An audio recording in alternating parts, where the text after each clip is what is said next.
உலகத்திலே பல கதை நடக்குதப்பா. நீ படைக்கையிலே கொஞ்சம் நோட்சி படைச்சா உதவியப்பா.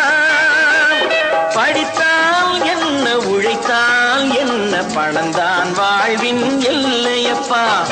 ஆண்டவன் முகத்தை பார்க்கணும், நான் அவனிடம் ஒன்னே ஒண்ணு கேட்கணும்.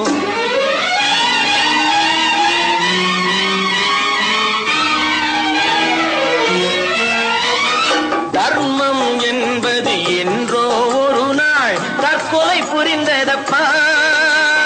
தலைவன் உடம்பும் நீதிக்கு பயந்து கோவிலில்